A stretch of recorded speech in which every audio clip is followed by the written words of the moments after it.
Ya, bismillahirrahmanirrahim. Assalamualaikum warahmatullahi wabarakatuh. Kita lanjutkan lagi ya.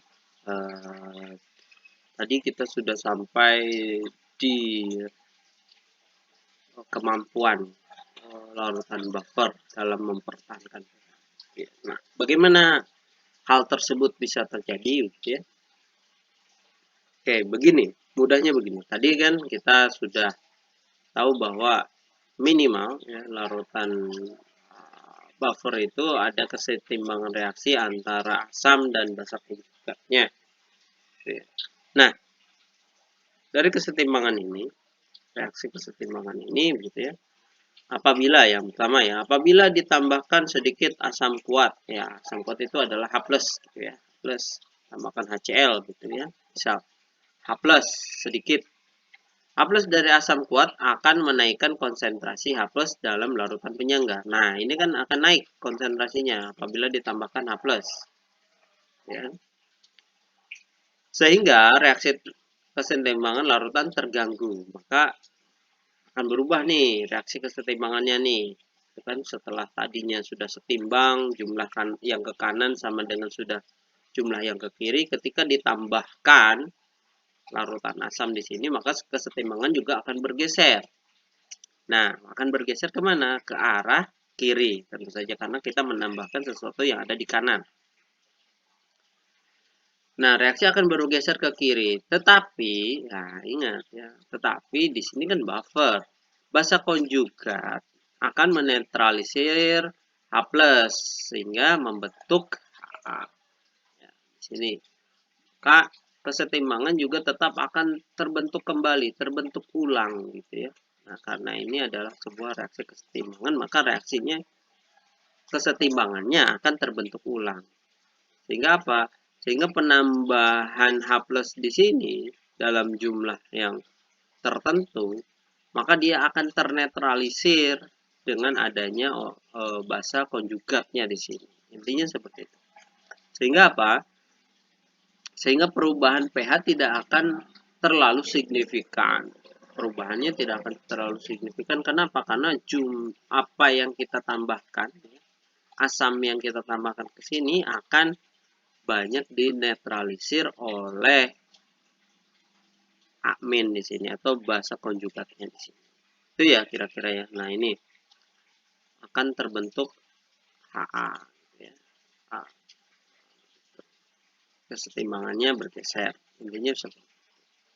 Sehingga apa? Sehingga perubahan pH tidak akan terlalu terlihat. Berubah, pasti berubah. Tetapi berubahnya 0,0 sekian pH-nya. Oke, kemudian bagaimana apabila ditambahkan sedikit basa kuat? Nah, ion OH- dari basa kuat akan bereaksi dengan H+.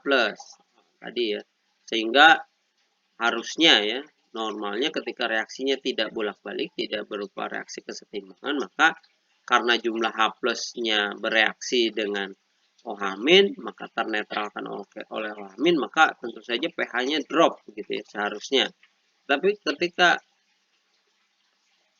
larutan buffer karena reaksinya adalah sebuah reaksi kesetimbangan, maka konsentrasi H+ yang menurun itu kan tadinya terganggu. Nah, oleh karena itu HA, HA ini adalah asamnya, gitu ya, konsentrasi asam akan terionisasi membentuk H+ dan amin, sehingga kesetimbangan juga akan bergeser. Mudahnya begini kan, tadi kan HA gitu ya, itu menjadi amin plus H+ gitu ya. Oh sorry, hanya amin.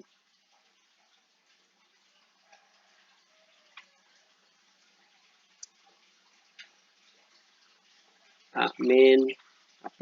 Oke. Ketika ditambahkan basa, oh amin begitu ya. Maka ini kan bereaksi ke sini, netral, gitu ya, penetral, sehingga konsentrasi H+ di sini menurun. Nah, ketika konsentrasi H+ di sini menurun atau berkurang begitu ya konsentrasi H+-nya, maka si Ha ini akan terionisasi menjadi amin dan H+. Sehingga apa? Sehingga jumlah H+ yang tadi bereaksi dengan OH- akan naik lagi, akan bertambah lagi akibat apa? Akibat adanya ionisasi dari Ha ini, asam ini. Sehingga apa? Terbentuklah kesetimbangan ulang, kesetimbangan lagi.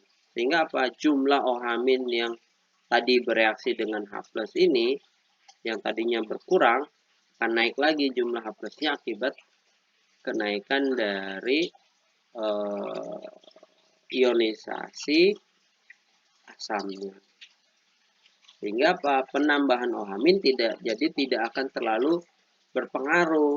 Sekali lagi, pH-nya pasti berubah, tetapi berubahnya itu tidak akan terlalu signifikan.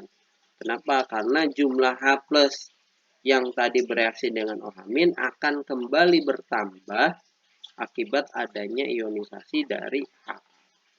Ya, kira-kira seperti itu, gitu ya. Nah, ini kan tadi kan di sini reaksinya OH- yang ditambahkan bereaksi dengan H+ membentuk H2O, pH 7 gitu ya, harusnya naik gitu pH-nya. Tetapi karena Ha ini terionisasi menjadi amin dan H+ lagi, maka ini pH-nya jadi turun lagi. Karena apa? Karena ada kesetimbangan.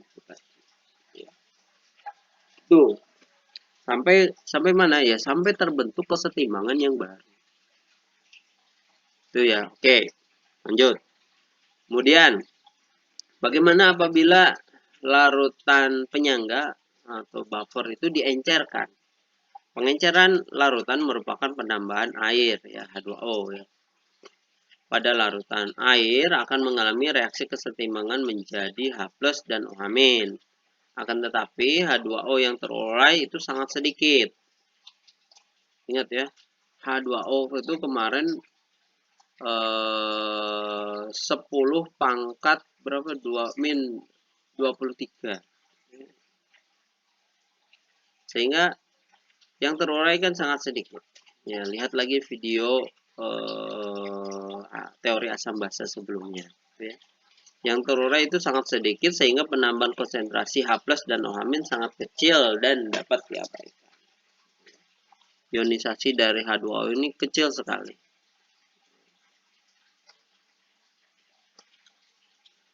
Oke, itu ya. Kemudian, nah ini contoh. Nah ini ya, contoh bagus ini. Hitung pH larutan buffer yang terdiri dari 0,5 CH3COH dan 0,5 CH3CONA. Oke, ini dulu. Ini dulu.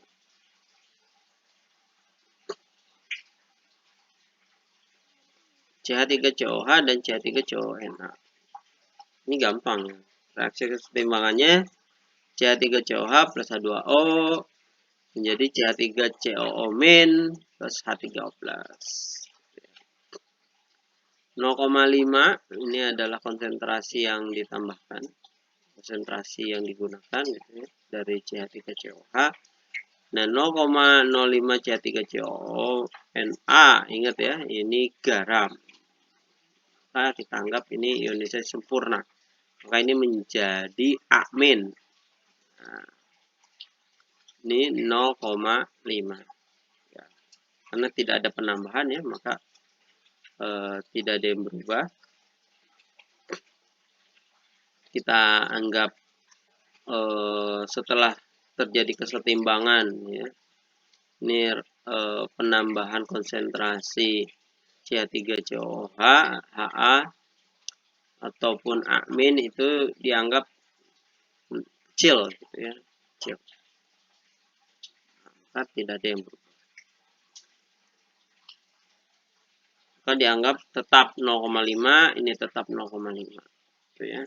Nah, ingat nih ada Ka-nya.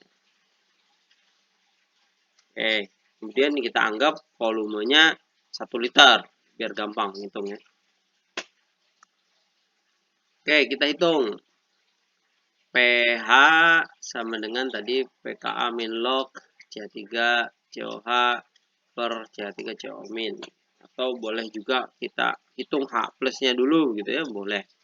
H plus sama dengan Ka kali Ha per A min. Nah, it's okay, sama. Masukkan angka Ka-nya 1,8 kali 10 pangkat min 5 dikali 1,8 kali 10 pangkat min 5 dikali 0,5 per 0,5. Dan coret-coret ya. K pH-nya sama dengan min log. Ini kan berarti H plus sama dengan 1,8 kali 10 pangkat min 5. Tinggal masukkan menggunakan kalkulator. pH sama dengan min log 1,8 kali 10 pangkat min 5. Masukkan angkanya, keluar. Mudah. Itu ya. Gampang sekali. Oke, itu dulu kita sampai situ, sampai ke menentukan gitu ya. Contoh soal menentukan pH dari larutan buffer. Kita lanjutkan di materi berikutnya, yaitu menghitung gitu ya, bagaimana menghitung apabila terjadi penambahan asam, ini penambahan basa ya, ke dalam larutan buffer. Kita hitung. Oke, terima kasih. Assalamualaikum warahmatullahi wabarakatuh.